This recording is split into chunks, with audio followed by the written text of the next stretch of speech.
Olha só, até para você já pegar o gancho aí, a Selma até já trouxe aqui uma questão sobre o balanço, tá?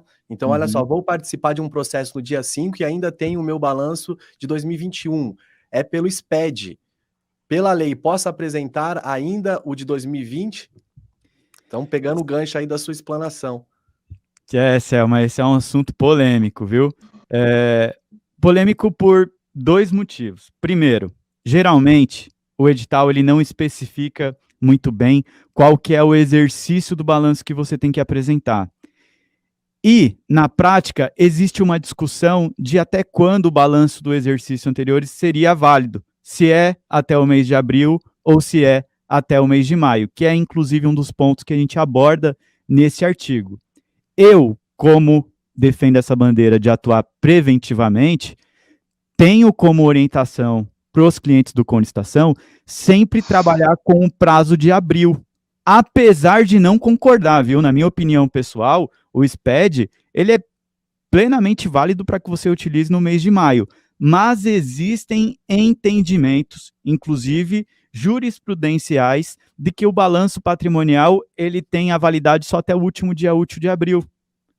Eu tenho outros entendimentos também que vão falar, não, na verdade, é atendendo às regras do SPED, que seria até o último dia útil de maio. Mas veja, eu tenho duas opiniões diferentes, duas opiniões do Tribunal de Contas da União, e que aí eu crio a possibilidade de ser inabilitado porque o pregoeiro lá do outro lado, a administração pública, tem uma Entendimento. simpatia tem um entendimento com um posicionamento que não é o que você necessariamente está utilizando. Tem argumentos jurídicos para você brigar, obviamente, se der algum problema, mas haja preventivamente. A dica que eu deixaria aqui para você é: considere sempre o último dia útil de abril. Assim você não corre risco, você não vai ter o desprazer de ser inabilitado por uma mera questão que está em debate ainda, né, jurídico, que eu fico até muito triste, porque, como eu disse, é uma discussão antiga e que a nova lei poderia ter colocado um fim nisso, né? Poderia ter especificado melhor isso, e não há. A gente fica dependendo de uma preparação adequada para que o edital diga isso, né? E especifique lá exatamente. Só que a realidade é que todo edital que você vai ler, ele está escrito assim, balanço patrimonial na forma da lei. E aí o fornecedor fica vendido. Eu demorei muito tempo para conseguir colocar ali todos os critérios formais, objetivamente, que o fornecedor teria que atender, para evitar risco. Repito, tudo que eu digo aqui é no âmbito de prevenção. Eu não concordo, eu não acho que uma empresa ela tem que ser inabilitada porque apresentou um balanço de SPED no mês de maio e o órgão entende que é o mês de abril, porque existe um regulamento do SPED para isso. E até nesse artigo eu entro mais em detalhes para explicar, inclusive, esses dois posicionamentos jurídicos e qual a minha opinião com embasamento técnico, tá? Que eu não vou explorar isso aqui nessa live porque é um assunto que tomaria muito tempo, mas que vale muito a pena ler esse artigo, viu, Selma? Se você colocar aí no Google, repito, balanço patrimonial na forma da lei, com listação, você vai ver todos os detalhes, tanto para o balanço físico, como para o balanço digital, e essa polêmica que envolve o prazo de validade do balanço. Perfeito, Pedro. E quero ressaltar um detalhe ainda, Pedro e Rafael.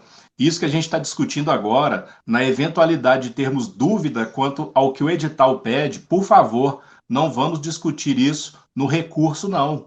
Temos que ficar atentos e pedir esclarecimento ou impugnar, porque se de posse de informações técnicas, aproveitando o belo artigo do Pedro, até vou visitá-lo também lá para conhecer, viu, Pedro?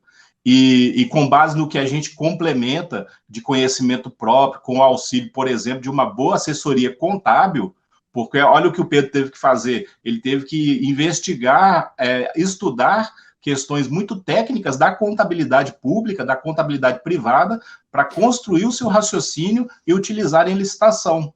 Ou seja, é de área de outros profissionais, inclusive. E para a gente não depender disso, concordo plenamente com a recomendação do Pedro. Vamos discutir se é abril ou maio? Não. Essa live aqui não é estratégica. faça o seu contador cumprir essa obrigação antes de vencer o abril, e vamos deixar essa discussão e preocupação para o concorrente, que não está assistindo a nossa live. Bem colocado, Edu. E até aproveitando, eu vi um comentário aqui, ó, do Bruno Cavalcante, que ele está colocando aqui, ó, último dia útil do mês de julho. Fique muito atento a isso, viu, Bruno? Recorrentemente, a Receita Federal, ela muda os prazos de envio do balanço pelo SPED. E esse prazo de julho foi no ano de 2020, quando a gente teve aquele problema de pandemia, em que eles fizeram uma normativa estendendo o prazo para aquele período. Eu não tenho informações de que houve novamente essa prorrogação nesse ano, tá? Então, fique muito atento a esses detalhes. E reforço, visite lá esse artigo, lá eu entro em detalhes, eu falo minuciosamente sobre todos esses aspectos para que vocês não incorram no risco de ser inabilitado por esse motivo.